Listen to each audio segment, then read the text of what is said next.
भाई एक तरफ हम देखेंगे कि भाई मदरसा का स्टूडेंट और दूसरी तरफ हम देखेंगे कि इंडिया के जो मतलब मंदिर में रहकर जो तालीम एक हासिल करते हैं ना, उस बच्चे का ज्ञान जो है ना, उन दोनों का कंपैरिजन करेंगे। पहले आएगी पाकिस्तान की वीडियो, फिर आएगी इंडिया की वीडियो। देखते हैं कि भाई दोनों में क्या फर्क है। वीडियो पसंद आए लाइक करना, चैनल को सब्सक्राइब करना। सना अमजद की वीडियो है और दूसरी तरफ भागवत जो है ना बच्चा, मुझे बड़ा पसंद है, उसकी वीडियो होने वाली है। मजा आए लाइक करना, चैनल को सब्सक्राइब करना। देखते हैं आज की वीडियो। अस्सलाम वालेकुम, नमस्ते, सत श्री अकाल। मैं हूं सना अमजद। नाज़रीन, आज का ये प्रोग्राम बहुत ज़्यादा इंटरेस्टिंग होने वाला है क्योंकि आज हम मदरसे के बच्चों से बातचीत करेंगे और जानेंगे कि उन्हें मदरसों में इंडिया के बारे में क्या पढ़ाया जाता है, क्या सिखाया जाता है और क्या उन्हें मदरसों में दीनी तालीम के साथ साथ दुनियावी तालीम भी दी जाती है। साइंस एंड टेक्नोलॉजी के बारे में पढ़ाया जाता है और इंडिया का नाम सुनते ही उनके दिमाग में क्या आता है। तो आइए जानते हैं पाकिस्तान के बच्चे क्या कहते हैं। अस्सलाम वालेकुम। वालेकुम सलाम। क्या नाम है आपका? मेरा नाम है साइम। साइम, क्या करते हो? मैं पढ़ता हूँ। क्या पढ़ रहे हो? मैं कुरान पाक पढ़ता हूँ, हिफ्ज़ कर रहा हूँ। हिफ्स कर रहे हो? कितना रह गया है? मेरे 20 पारे रह गए। 20 रह गया। माशाल्लाह से 10 हो गए। जी ले। अच्छा, मुझे बताओ कि मदरसे में कितना टाइम देना होता है हिफ्स के लिए? 8 घंटे। 8 घंटे। अच्छा, उन 8 घंटों में आपको क्या क्या पढ़ाया जाता है, क्या क्या सिखाया जाता है? सब कुछ ही सिखाया जाता है, नमाज़ पढ़ना, इस्लाम की तबलीग देना अच्छा, और उसके अलावा कुरान पाक याद करवाया जाता है। माशाल्लाह, ये तो बड़ी अच्छी बात है। अच्छा, दीन के साथ साथ क्या आपको दुनियावी तालीम भी मदरसों में दी जाती है? जी नहीं, क्यों? इसका कोई वहाँ पे चांस ही नहीं है, वहाँ पे हो ही नहीं सकती। जिस तरह की वो तहरीक है दावत इस्लामी। ठीक है, तो आपका अपना दिल नहीं करता कि आप भी थोड़ा दीन के साथ साथ दुनिया को जाने, क्योंकि आजकल का जो दौर है वो टेक्नोलॉजी और साइंस का दौर है, तो आज के दौर में साइंस एंड टेक्नोलॉजी की स्टडी करना भी बहुत ज़रूरी है।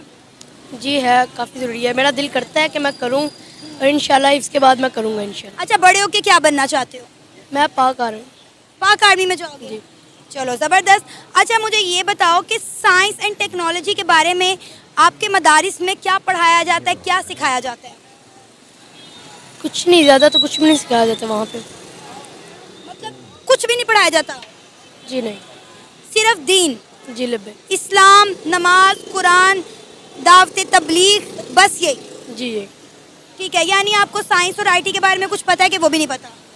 थोड़ा बहुत। थोड़ा बहुत पता है। तो बाकी 8 घंटे वहाँ पे गुजारने के बाद बाकी टाइम आप क्या करते हो? बाकी थोड़ा देर खेल लेता हूँ, फिर नमाज पढ़ के फिर मगरिब से लेके इशा तक कुरान पाक पढ़ता हूँ। उसके बाद फिर खाना वगैरह खा के सो जाते हैं। चलो, माशाल्लाह, बहुत अच्छी बात है। अच्छा, मुझे ये बताओ, हमारा हमसाया मुल्क भारत, उसका नाम सुनते ही पहली चीज़ आपके दिमाग में क्या आती है? इसको तो न्यूक्लियर वेपन से वहाँ पे टेस्ट करना चाहिए। जो हमारा न्यूक्लियर वेपन है पाकिस्तान का, जो उनके पास है न्यूक्लियर पावर है, वो उनको वहाँ पे टेस्ट करनी चाहिए। क्यों? ये मुल्क कुछ इस तरह का है, रात को छुपे हुए फौजी इनके पाकिस्तान पे हमला कर देते हैं। अच्छा, ये किसने बताया आपको? ये स्कूल में स्टडी वगैरह की थी तो। मतलब आपके मदरसे में बताया जाता है? जी।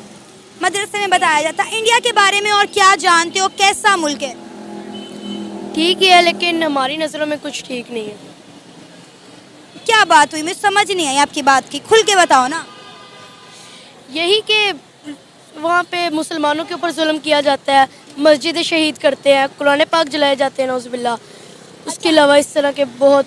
आपको पता है हिंदुस्तान में आज तक एक भी कुरान पाक नहीं जला? आपको ये बात किसने बताई है? जिसने भी बताई है गलत बताई है। ये होता है, स्वीडन में हुआ है और ममालिक में होता है, लेकिन आज तक भारत में कभी भी कोई कुरान पाक नहीं जला। कोई एक वीडियो मुझे आप लोग इंटरनेट से देखकर दिखा दें। मेरे पास मोबाइल नहीं तो आपको लाजमी दिखानी थी। अच्छा, मोबाइल मैं आपको दे देती हूँ, आप देख के सर्च करके बताएं मुझे। सर्च नहीं मैं कर सकता, मैं वीडियो टिकटॉक पे जो थी ना वो सेव वगैरह की थी। अच्छा, आपको लगता है कि हमें हमसाए मुल्क भारत के साथ ताल्लुकात बेहतर करने चाहिए? दुनिया की 5वीं बड़ी इकॉनमी बन गया है भारत।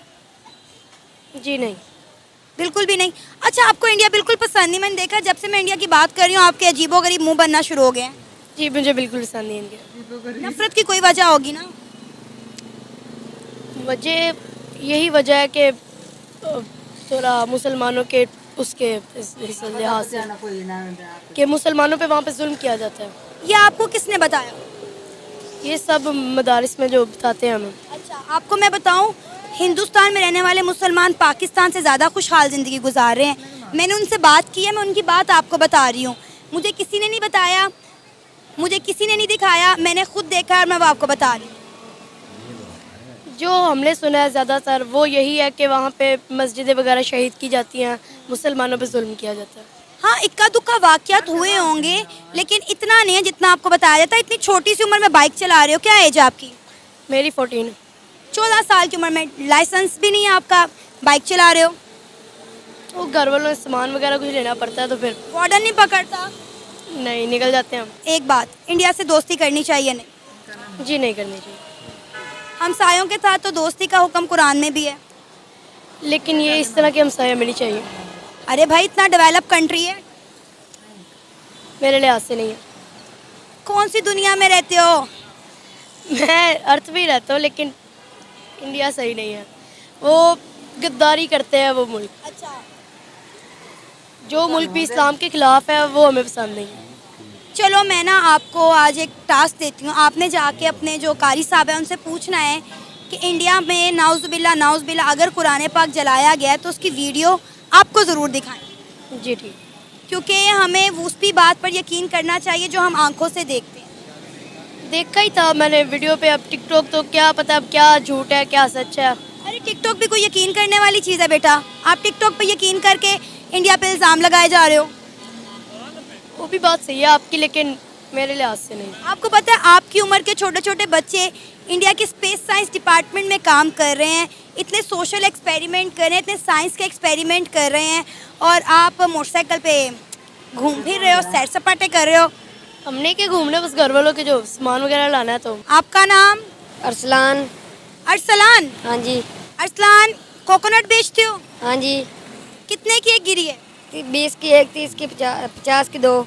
20 की एक और 50 की 2। दिन में कितने पैसे कमा लेते हो? 1000 रुपया। माशाल्लाह, बड़ी अच्छी इनकम है। यानी ये एक दिन में 1000 कमाता है तो एक महीने का 30,000 हो गया। हाँ जी।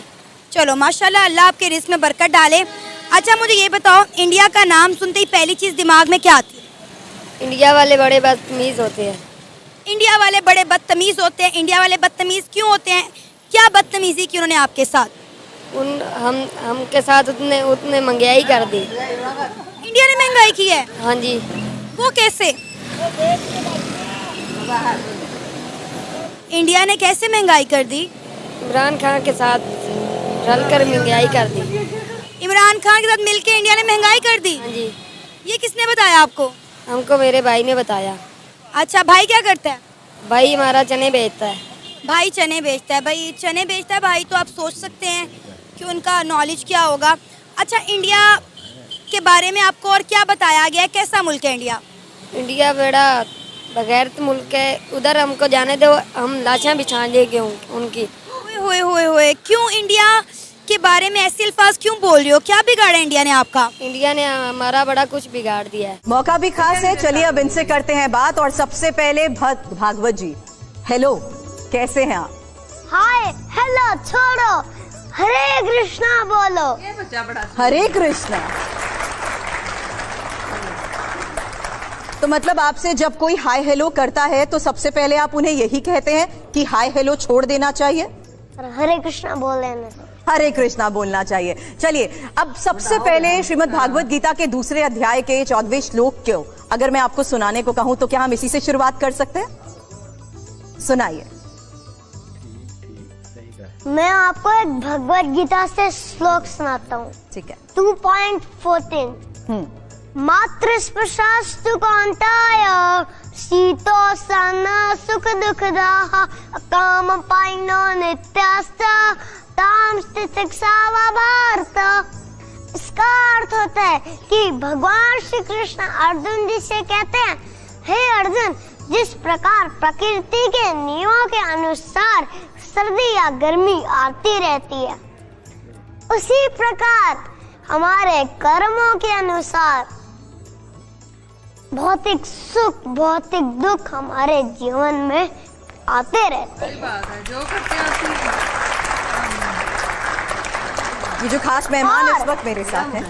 और जब हमारे जीवन में भौतिक सुख आए तो हमें हर्षित नहीं होना चाहिए, और जब हमारे जीवन में कुछ भौतिक दुख आए तो हमें दुखी नहीं होना चाहिए। हमें सहन करना सीखना चाहिए। क्या बात। बहुत, क्योंकि यहाँ हरे कृष्ण की जाप हो रहा था तो चैतन्य चरितामृत का श्लोक भी जरूर हमें सुनना चाहिए। बताएं। मैं आपको एक चैतन्य चरितामृत से श्लोक सुनाऊंगा। कृष्ण भूली सई जीव, कृष्ण भूली सई जीव, अनादि बहिर्मुख अतैव माया तारे दे संसार दुख। इसका अर्थ होता है कि जब कोई मनुष्य भगवान श्री कृष्ण को भूल जाता है तो ये माया, ये भौतिक संसार और यहाँ के लोग उस मनुष्य को बहुत दुख देते हैं। इसलिए माया के चक्कर में क्यों पड़े हो, भगवान श्री कृष्ण के चक्कर में पड़ो।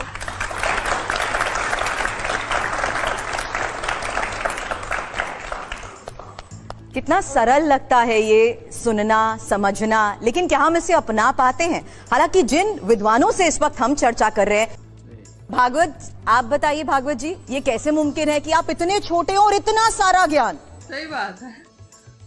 बस मेरी कोई योग्यता नहीं है, बस भगवान श्री कृष्ण की कृपा है, तभी तो मैं ये सब सीख पा रहा हूँ। मैं गिव गीता गुरुकुल में पढ़ता हूँ और मैं गिव गीता गुरुकुल में पढ़ता हूँ, तभी तो मैं ये सब भगवान श्री कृष्ण की कृपा से सीख पा रहा हूँ। अच्छा, जब आप अपने फ्रेंड्स के साथ जाते हो, अपने दोस्तों के बीच में भी रहते हो, तो क्या बातचीत होती है? तब आप कृष्ण की लीलाओं का जिक्र करते हो या आप ये देखते हो कि हाँ, कृष्ण ने जैसे नटखट तरीके से ऐसा माखन चुराया था, क्यों ना हम भी ऐसा कुछ करें? हाँ। क्या करते हैं आप दोस्तों के साथ? हाँ, मैं कृष्णा की भी बातें करता हूँ। हाँ, मैं कृष्णा के अलावा कोई बातें ही नहीं करता। कृष्णा के अलावा और कोई बातें ही नहीं करते? हाँ। फिर क्या बात होती है आपके दोस्तों के साथ? जो कृष्णा बोलते हैं वही मेरी बात होती है।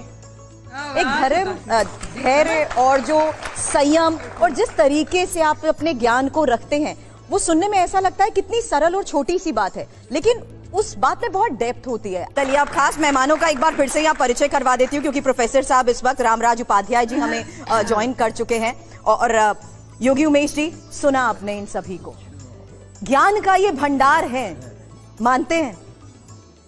पहले तो टीवी 9 को बहुत बहुत साधुवाद कि सनातन का ये जो बालकांड आप लोगों ने प्रस्तुत किया, ये ऐसा लगा कि सनातन में एक चैनल के माध्यम से एक चिंगारी भरने का काम किया जो सारा विश्व देख रहा है।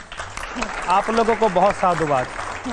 और जहाँ तक मेरे पे शब्दों का अभाव हो रहा है, मैं व्याख्या भी नहीं कर पा रहा, और एक भावुकता मन में मेरे प्रकट हुई कि अगर वास्तविकता में भारतवर्ष के अंदर ऐसे छोटे छोटे कथावाचक और जो भारतीय संस्कृति का जो ज्ञान लेकर बैठे, तो मैं निश्चित तौर पर कह सकता हूं और मैं इसको मान चुका हूं कि अगर ये भारतीय संस्कृति की परंपरा लगातार चल रही है, मैं इनके गुरुओं को, इनके माता पिता को बहुत बहुत साधुवाद देता हूं कि सनातन की उस चिंगारी को प्रबल करने में आप लोगों का बहुत बहुत योगदान है, और आप लोगों को बहुत बहुत साधुवाद, बहुत बहुत साधुवाद। धर्म, अध्यात्म और संस्कृति की ये जो अलख जग रही है, प्रोफेसर साहब, इस बारे में आपसे जरूर बात करूंगी, क्योंकि आप तो बच्चों को पढ़ाते भी हैं और आप देखते हैं कि वो किस तरीके से धर्म और अध्यात्म से जुड़ने का प्रयास कर रहे हैं। इसमें से कोई भी इसका जवाब दे सकता है। धार्मिक यात्रा में कहां जाना आप चाहेंगे, काशी, वृंदावन या अयोध्या? गोवर्धन। गोवर्धन जाना पसंद है। चलिए, गोवर्धन यात्रा के बारे में भी मैं आपसे बाद में जानूंगी, क्योंकि अभी जाना है ना संडे मंडे गोवर्धन यात्रा के लिए भी। चलिए, इस बारे में, उससे पहले अगला सवाल जरा यहाँ पर मुझे दिखा दीजिए, क्योंकि धार्मिक यात्रा पर सबने कहा वृंदावन जाना पसंद है, और आप किस धर्म ग्रंथ को सबसे ज्यादा पढ़ते हैं, रामायण को या गीता को? भागवत जी, आप भी बता दीजिए। भगवत गीता। चलिए अगला सवाल। जी तो गाइस ये थी आज की वीडियो। तो यार देखा ही आप सबने, यार मुझे ना उस बच्चे की बात सुन के हंसी इतनी आई। कहता है मैंने जाना तो मैंने लाशें बिछा देनी है। मतलब यार कितना गंदी एक ना वर्ड लगता है ये सुन के कि यार उनको किसी के बारे में ऐसा बोल देना बिना हकीकत जाने बिना। और देखो छोटा सा बच्चा है और गिरियां बेच रहा है और कोई कोई काम कर रहा है। मतलब कि कोई अच्छा काम होता है ना जो एक पढ़े लिखे लोगों वाला काम, वो नहीं। हालांकि हम गवर्नमेंट स्कूल तो फ्री है, वहां पे तो कोई पैसे नहीं लगते। क्या बोलना चाहेंगे आप? चले बाबा। हाँ तो नहीं तो ए जमदे तुर पिंदे टोकरियां लाके बेचन चीजा ये स्कूल में जान हाँ पढ़ने लिखन ते इनको अकल भी आए तो बेवकूफी करा तो करनी ही नहीं।